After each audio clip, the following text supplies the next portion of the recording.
Du coup, j'ai une question pour vous. Qui parmi vous pense que ces rêves, ils sont grands ou voire inaccessibles? Levez la main. Ah ben voilà, montre les speakers, très bien.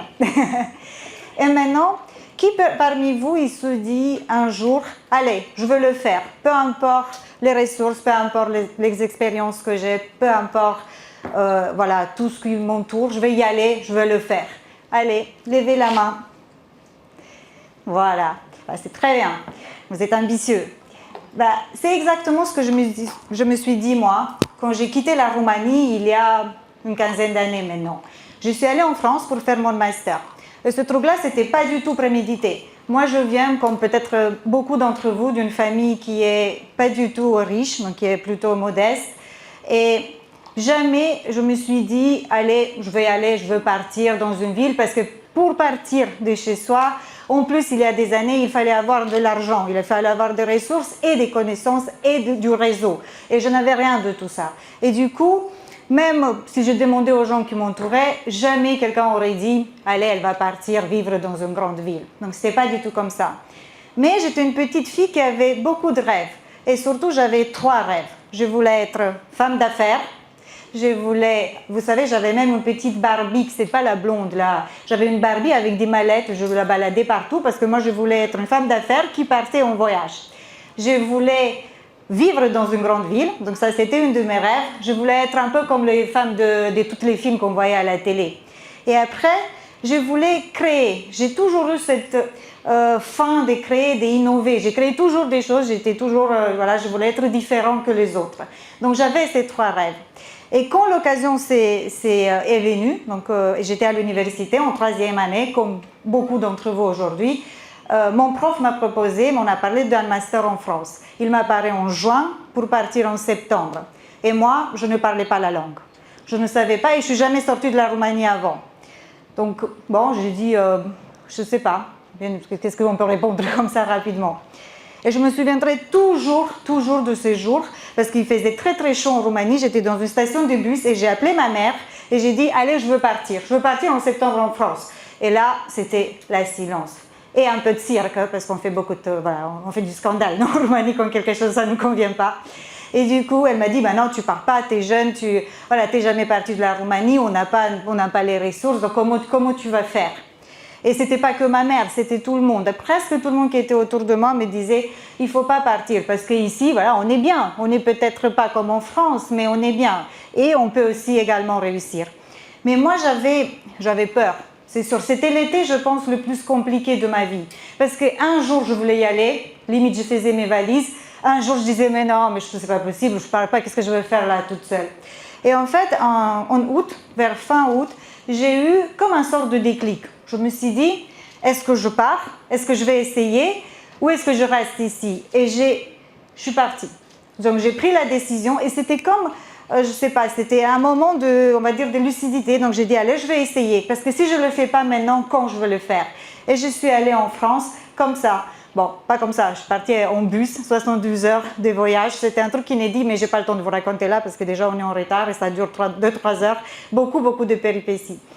Est-ce que j'ai eu peur? Bien évidemment. Est-ce que j'avais envie d'aller, de connaître un nouveau monde? Bien évidemment. Est-ce que j'ai prévu au moins la moitié des défis et des challenges qui vont m'attendre de l'autre côté? Zéro, je pense. Même si tu penses. Parce que de toute façon, si tu penses trop, jamais tu vas y aller. Et du coup, voilà. Donc, je suis arrivée en France. J'ai écouté plutôt donc, cette petite voix qui me disait « Allez, va chercher tes rêves » que dire « Bah voilà, je vais rester ici parce que c'est plus confortable ». Et du coup, ce n'était pas la première fois et c'était ni la dernière fois. Donc, j'ai fait mon master en France et j'apprenais la langue en même temps. Donc, c'est des années qui sont compliquées parce qu'en fait, on arrive. Vous, si vous voulez partir en France, donc ça va être peut-être un peu plus facile parce que la langue, elle est déjà maîtrisée. Mais vous allez avoir beaucoup de défis parce qu'on est là et on est chez eux. Donc, c'est compliqué. Donc, et en plus, on vient avec un bagage culturel et on vient avec une autre façon de voir la vie. Bon, donc tout ça, plus apprendre la langue, donc ça me faisait des journées très longues. Donc je commençais à 7 heures, je finissais vers 2 heures du mat, à peu près 1 an. Donc ça se passe. Et donc, il fallait que je trouve un stage. Et ça, je sais, parce que moi, j'ai beaucoup des alternants de chez vous. Hein. Donc, j'ai Lina qui est chez moi. J'avais Zineb avant. Et en fait, trouver un stage quand tu n'es pas du pays, c'est compliqué. Donc, il faut faire les CV, passer les entretiens, etc. Et moi, je ne voulais pas faire plusieurs. Ça peut sonner un peu cliché, je ne sais pas, mais je ne voulais pas parce que moi, je voulais faire un entretien, la voir, parce que j'avais beaucoup de stress pendant les entretiens, parce que je ne maîtrisais pas très bien la langue. Ça faisait juste 1 an que j'étais en France et j'avais peur d'être face à quelqu'un qui peut me poser une question et que moi, je ne sache pas quoi répondre. Et j'avais très peur de ce vide. Et du coup, je décroche un entretien. Et je suis très enthousiaste et j'y vais, je parle à mon prof et je lui dis « Allez, j'ai décroché un entretien à telle banque ». Et lui, il me regarde et il me dit « Mais non, mais c'est pas possible. Dans cette banque-là, ils n'ont jamais gardé personne après le stage. Jamais, personne. » Et moi, j'étais super déçue parce que déjà, pour me préparer pour cet entretien, j'ai pris 2 semaines et j'ai maigri 5 kilos. Donc, vous voyez, si je faisais aujourd'hui des entretiens, je ne serais pas sur la scène aujourd'hui. Et du coup, je me suis dit, c'est pas possible. Donc, moi, je vais y aller parce que les gens d'avant, ils n'étaient pas moi. Donc, peut-être, il faut que je tente ma chance. Parce que, je vous dis une chose, c'était un stage de 6 mois et moi, je voulais à tout prix rester dans la banque parce que repasser des entretiens après, c'était compliqué. Et donc, je suis allée, j'ai passé l'entretien, donc j'ai décroché le stage et j'ai eu également le CDI. Et pas pour 1 an, hein, j'ai eu le CDI pour les 10 ans qu'ils ont suivi. Et j'ai fait plusieurs jobs, etc. Mais c'était toujours pareil. Et ce que je veux vous dire, c'est que c'est ces moments qui sont très importants dans la vie et vous allez voir, et vous avez sûrement déjà vu jusque-là, quand il faut prendre des décisions. Il faut prendre des décisions et surtout quand il faut prendre des décisions avec un peu de peur dans le cœur, c'est ces décisions-là qui vont changer votre vie. Comme c'était moi qui suis partie en France, j'ai allé au stage, etc. Après même, il y a plusieurs exemples comme ça, il y a un autre qui me vient à la tête, donc je voulais absolument être manager. Je voulais toujours avancer, et faire encore plus. Et donc, parce que je voulais être, vous vous souvenez des Barbie là, je voulais être femme d'affaires, partir en voyage, tout ça. Et du coup, je veux être manager, donc je trouve dans l'entreprise, dans la banque, je fais plusieurs jobs, donc je trouve un métier qui me plaît et je veux le demander. Je veux être manager, mais j'avais pas 30 ans. Et donc, ils m'ont regardé, ils m'ont dit, t'es sérieuse? Tu peux pas être manager d'une équipe où il y avait des gens qui avaient leur âge, ils avaient une expérience, plus d'âge que mon âge. Donc, ils avaient 30 ans et quelques d'expérience. Ils m'ont dit, mais c'est pas possible, tu peux pas. Et voilà. Et j'ai pas du tout lâché l'affaire. Donc, je pense que je suis allée chaque jour, pendant 1 an, frapper à toutes les portes et dire, moi, je veux ça. Et j'ai fait tout pour être rôle modèle dans mon job. J'ai créé des stratégies pour cette équipe-là, que ce n'était pas mon équipe. C'était juste pour prouver, en fait, que c'est ça où je vais être. Et au bout d'1 an, j'ai réussi. Donc, ils sont venus, ils m'ont dit, ce job, c'est pour toi. Bon, après, je passais des entretiens, etc., comme ça se passe dans les boîtes. Mais un autre défi. Donc, moi, je savais qu'il y avait un garçon avant moi qui avait ce job-là. Et un autre défi, donc, ils m'ont proposé un salaire plus bas. Et moi, je regardais, c'était plus haut de ce que j'avais. Déjà, c'était un bon début. Et après, je me suis dit, j'ai demandé au garçon, je dis, mais toi, tu étais payé combien? Donc, lui, il m'a dit, il avait presque le même année d'expérience que moi. Et il me dit, ça. J'ai dit, attends, mais c'est pas possible. C'était pas beaucoup la différence, mais c'était moi. Et du coup, je dis, c'est pas possible. Donc, je suis allée parler à mon manager actuel et je lui ai dit, non, je trouve pas que c'est correct, que moi, ils m'ont proposé un salaire plus petit que celui qui avait le job avant.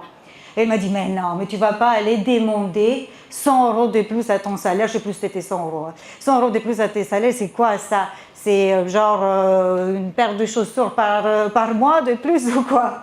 Et moi, je l'ai regardé, j'ai dit, oui. Donc, c'est exactement ça. Moi, je veux avoir une paire de chaussures tous les mois, une paire de chaussures nouvelles. C'était pas, bien sûr, c'est métaphorique. Moi, ce que me dérangeait, c'était qu'ils ne croyaient pas que moi, j'ai la même valeur que l'autre personne qui avait le job. Donc, encore très important. Donc, prenez des décisions, allez-y, foncez et jamais ne vous laissez rebaisser dans votre valeur. Quand vous croyez que vous avez une valeur, il faut aller la chercher. Il faut aller dire, voilà, moi c'est ça ce que je veux. Tu prends ou tu prends pas, mais tu vas et tu dis. C'est la pire erreur, c'est en fait de rien dire et d'y aller, parce que dès que plus tard tu commences, parce qu'au bout du moment vous allez comprendre, et plus tard tu commences, pire c'est, parce que tu as perdu toutes les années d'avant. Donc voilà. Et après, donc j'étais bien à la banque, l'équipe qui m'ont dit que je ne peux pas diriger, elle est devenue une équipe presque la plus soudée qu'elle a existé, parce qu'on a fédéré ensemble, et c'est un de mes réussites les plus importantes de ma carrière. Donc j'étais bien à la banque, mais ça me manquait quelque chose. Moi, j'avais toujours en tête cette envie de créer des sorties. Je voulais plus vendre des rêves de quelqu'un d'autre. Moi, je voulais vendre mes rêves à moi. Je voulais présenter un concept et quelque chose dans quoi moi je crois, mais par ma façon de faire et pas par la façon de la banque. Et ça m'a très bien convenu jusque-là et j'ai appris beaucoup de choses. Et du coup, j'avais toujours en tête ça. Parce que vous voyez, je vivais dans une grande ville. Donc ça, c'est fait. J'étais femme d'affaires. Ça, c'était fait aussi. J'avais mes mallettes, je partais déjà en déplacement. Et là, il me manquait ce truc. Il me manquait que j'amène quelque chose à mon petit niveau, bien évidemment, au monde. Et du coup, j'ai commencé à parler avec mes amis, beaucoup des Français, parce que ça fait 16 ans que je vis en France. Et je leur ai dit, je veux créer une société en France. Bon, la première remarque, en France ? T'es sûr, pas en Roumanie? J'ai dit non, moi je veux créer une société en France. Il y a eu beaucoup d'entre mes connaissances, amis, qui étaient très supporteurs, mais il y a eu aussi ceux qui m'ont dit, et c'est vraiment, je cite, avec ton accent, une société en France, mais jamais tu vas être crédible, mais qui va te croire? C'est pas possible. Et ils m'ont dit, c'était pas une seule personne, c'était plusieurs. Et est-ce que vous pensez que ça m'empêchait? Non. Mais est-ce que ça m'a fait réfléchir? Oui, bien évidemment. Parce que il y en a des moments de doute. On en aura toute notre vie. Et tu as des moments de doute. Et c'est exactement quand cette personne vient, il te dit ça, tu es un peu à la déroute, tu ne sais plus quoi faire exactement. Et donc ça m'a fait réfléchir et je me suis dit, toute ma vie, j'ai eu comme un sort de fil rouge qui m'a aidée, c'est que j'étais un peu différente. Je parle plus fort, même que les femmes en Roumanie. J'ai joué au foot, par exemple. J'ai pas aimé la Barbie classique, j'ai jamais eu j'ai pas aimé le rose ou des choses comme ça, donc j'étais un peu différente. Et là, je me suis dit, et si je reste authentique? Donc moi, je vais créer ma société, mais je veux toujours rouler le R. Donc je veux créer ma société, parce que de toute façon... vous entendez le R là, donc sans passer de ça, c'est pas possible. Et donc moi, je me suis dit, donc je veux créer ma société, je veux rester authentique et j'y vais parce que j'y crois dans ce que j'ai à dire et pas forcément comment je le dis. Et du coup, en fait, en roulant réel, bien évidemment, je parle. Et du coup, un autre conseil que je peux vous donner, c'est que ici ou ailleurs, ou aussi en France, parce que je sais qu'il y a beaucoup d'entre vous que vous allez sûrement faire les études et peut-être un job là-bas, restez authentique. Ça ne veut pas dire pas s'intégrer. C'est une grande différence. Donc, c'est très bien de s'intégrer parce que c'est pour ça aussi qu'on y va là-bas. Et c'est pour ça que les gens viennent ici, ils s'intègrent à notre culture, etc., comme là-bas. Donc, mais s'intégrer, c'est une chose, mais restez authentique et gardez vos valeurs. Parce qu'en fait, c'est ça qui vous fait unique dans la vie et c'est ça qui... Ça, c'est vous. Donc, dès que moi, j'aurais pu prendre des leçons de je ne sais pas quoi pour perdre mon air. Mais est-ce que je veux? Non. Parce que quand je rentre dans une salle, et ça depuis 16 ans, quand je dis bonjour, toute la salle me regarde. Et ça, si tu veux, quand tu crées une société ou quand tu as des postes où tu veux que tu sois visible, pour moi, c'est un atout. Pourquoi je le perdrais? Et en plus, c'est très compliqué quand tu essayes d'être quelqu'un. Même moi, quand j'ai fait, parce que parfois j'ai fait du bonjour et je trouve que c'est pas moi. Donc, c'est pas possible. Donc, restez authentique et comme ça, vous avez beaucoup plus de chances et vous êtes beaucoup plus à l'aise. Et voilà, donc vous perdez pas vous-même dans la façon dont vous vous présentez. Et du coup, donc j'ai pas écouté cette personne et j'ai lancé We Are Olivia, donc la société Ma FinTech. avec la croyance que si on met de la passion, de l'engagement et on travaille beaucoup, donc rien ne peut nous arrêter. Et je sais que c'était déjà dit, donc je n'ai pas compris tout, hein, mais vu que vous mêlez un peu le français et l'anglais, ça m'aide un peu. Donc j'ai compris les messages. Mais je ne sais pas si je répète ce que je vous avais dit, j'ai compris jump, mais c'est un vrai message et c'est exactement ça. Donc prenez des décisions, jumpez. Donc voilà. Donc moi j'ai jumpé, je ne sais pas si ça se dit. Et j'ai créé ma société. Donc We Are Olivia, c'est une fintech. Donc c'est une société d'investissement participatif. Je ne sais pas si vous connaissez le mot, ou collaboratif. Dans l'immobilier. En fait, concrètement, qu'est-ce que ça veut dire? Donc, We Are Olivia, c'est une plateforme online où on met des projets immobiliers, donc la rénovation d'un hôtel, la rénovation d'une école, etc. Et on collecte de l'argent pour financer ce projet ou une partie de ce projet avec des communautés comme vous ici. L'idée de We Are Olivia, c'est ouvrir ce projet qui autrefois ils étaient inaccessibles parce que je ne sais pas si vous avez, mais moi je n'ai pas l'argent de financer à la rénovation d'un hôtel. Donc d'ouvrir ces types de projets qui sont grands au grand public. Donc le montant d'investissement dans ces projets commence à 100 €. Je sais que ça peut sembler, voilà, 100 €, ça peut sembler beaucoup, mais le concept, donc, ça va au-delà d'un investissement. Donc, c'est comme un changement de mindset. Donc, j'ai fait cet investissement parce que j'ai pris la décision de participer à ce projet qui m'amène un rendement. Et comme ça, moi, je deviens, du coup, le maître de mon avenir financier, entre autres. Donc, c'est très, très simple. Tout se passe en 5 étapes. La première étape, c'est moi. Les 4 autres, c'est vous. Parce que bon, c'est comme ça. Hein. Moi, je travaille au début. Après, donc, nous, on sélectionne le projet. On regarde, bien évidemment, les risques, les avantages. On l'amène sur la plateforme. Et après, vous, donc la communauté, elle crée un compte sur la plateforme weareolivia.com. Après, il y a un transfert par carte, parce que d'ici vers la France, j'ai déjà des investisseurs marocains, donc c'est par carte, j'ai compris que c'est plus facile. Donc, par carte bancaire, on choisit le projet, on lit les documents et on investit. Et après, donc chaque trimestre ou mois, ça dépend du projet, il y a un intérêt qui est versé, donc un rendement qui est versé sur votre compte au sein de We Are Olivia. Les intérêts aujourd'hui, donc c'est des projets qui sont ouverts au public entier, donc à partir de 100 €. Ça se fait très très rapidement et les rendements aujourd'hui sont des 10-11%. Donc c'est des projets qui, au-delà donc j'ai dit déjà que tu contribues à l'économie, mais c'est aussi donc des projets qui portent des intérêts qui sont très attractifs. Voilà.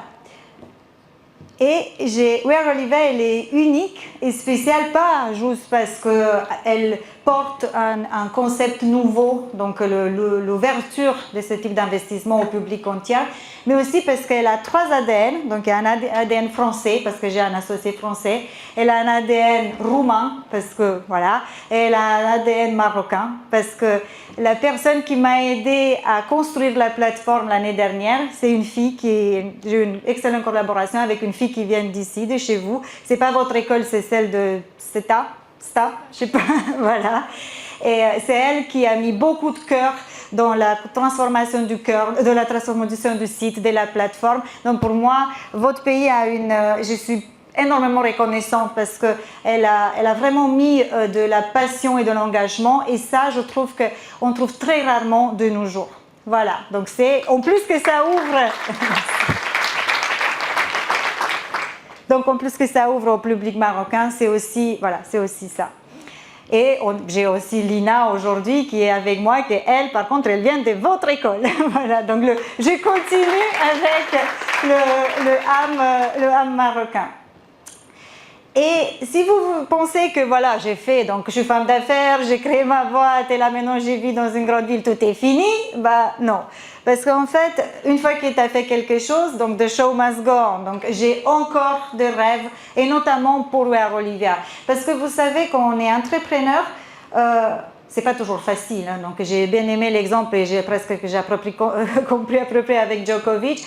Donc, tout ça se passe dans le mindset et c'est vrai. Parce que quand on crée quelque chose et qu'on voilà, on a tout en tête, il y a des jours quand c'est parfait, donc ça marche très bien, on pense, oh là là, je vais changer le monde. Donc, on est sur le truc.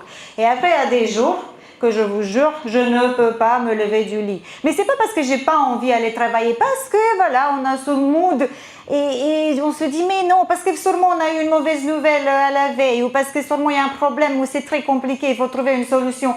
Et ça se travaille. On est des humains, on peut pas toujours être là et toujours être top. Et du coup, il faut garder ce mindset toujours. Donc, il faut être bien dans la tête en sachant, il faut toujours se dire, c'est très bien le lendemain. C'est très bien, ça va être mieux le lendemain. Mais aujourd'hui, il faut y aller et faire combien on peut, pardon. Après, ça nécessite beaucoup, beaucoup d'engagement. Regardez, hier, moi, j'étais à Strasbourg. Aujourd'hui, je suis ici. Et lundi, je ne sais même pas où je vais être. Donc, il y a beaucoup d'engagement. Et donc, il faut, quand tu te mets dans quelque chose comme ça, même si tu es pour ta propre entreprise ou au lieu de travail ou dans une autre entreprise de tu travailles pour quelqu'un d'autre, il faut mettre de la passion et de l'engagement. Parce que sinon, pourquoi tu te réveilles le matin? Pour l'argent? Ça ne suffit pas.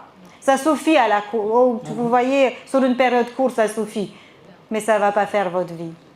Et pour Olivia, moi, j'ai des autres rêves. Donc, moi, je veux que ce type d'investissement que moi, je crois, et je crois vraiment que c'est un investissement avec du sens, parce que tout le monde peut participer, je veux qu'il soit populaire et connu. C'est pour ça, d'ailleurs, c'est une des raisons pour lesquelles je suis venue vous parler. Après, je veux aussi qu'il soit compréhensible et compris pour tout le monde, parce que ce n'est pas facile, c'est de l'immobilier, etc. C'est pour ça qu'on fait des outils pédagogiques avec Lina, pour qu'on explique ça facilement pour tous. Comme ça, personne, elle va se demander comment il faut faire, pourquoi il faut faire et qu'est-ce qu'il va gagner ou qu'est-ce qu'il va perdre. Et après, je porte aussi une cause, parce que la plateforme s'appelle Olivia à la base. Je porte aussi une cause qui me tient beaucoup, beaucoup à cœur, que c'est la cause d'égalité homme-femme et surtout économique. Et du coup, je veux avoir plus de femmes qui investissent. Parce que je vous pose une question, en France, parce que c'est là où j'ai fait les statistiques, sur 10 personnes, combien de femmes investissent?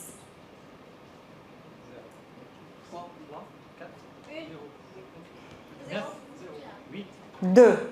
Elle était presque. Donc, il y a 80% des hommes qui investissent. Et ça, cette cause, et on est en France où on dit qu'on parle des investissements depuis un moment. Voilà, en Roumanie, je n'ai même pas fait les stats, mais je pense qu'en Roumanie, on doit être à 0,5. Et parce que même la femme qui a investi, elle était conseillée par son mari. Donc, en fait, c'est une bonne chose. Mais je veux dire, voilà, donc pour moi, si j'arrive à amener par tout ce qu'on fait dans cette entreprise, si j'amène à avoir plus de femmes qui investissent, je pense que ça n'existe même pas le mot investisseuse, je ne sais pas, moi je le dis mais je pense qu'il n'est pas dans le dictionnaire. Je pense vraiment que j'ai amené à mon niveau un changement dans le monde. Voilà. Et je veux... Merci. J'ai pas fini. Non, mais j'ai fini là, je suis rapide.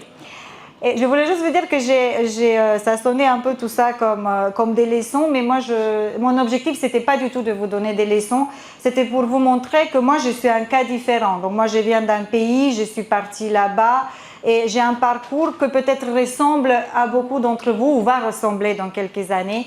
Et je voulais juste vous montrer qu'avec de la passion, de l'engagement, avec la confiance en vous et surtout avec du travail, parce que ça ne tombe pas du ciel, hein, donc ça, il faut le savoir, on peut réussir. Réussir, bien évidemment, ça tient de la personne. Donc réussir pour moi, c'est pas réussir pour vous. Mais en faisant ces 4 choses, vous pouvez en tout cas vous épanouir dans ce que vous allez faire. Et après, je suis sûre que vous avez tous des rêves. Donc il y a la magie de ces rêves-là. Et il y a également donc l'exécution de ça. Donc il faut qu'on arrive à le mettre en place et donc le pouvoir de l'exécution. Et après, Ce que je voulais dire, c'est que vous êtes vraiment à cet âge-là. Donc, je sais que j'ai parlé avec quelques-uns d'entre vous qui m'ont dit qu'ils ne savent pas quoi faire, est-ce qu'ils veulent partir ou pas en septembre. Hein. Donc, c'est presque comme moi, hein, en France ou peut-être dans un autre pays. Sachez-le que vous êtes exactement à l'âge des décisions. Et il faut se poser la bonne question. Et alors, je vous laisse réfléchir. Quelle décision vous allez vous prendre en septembre?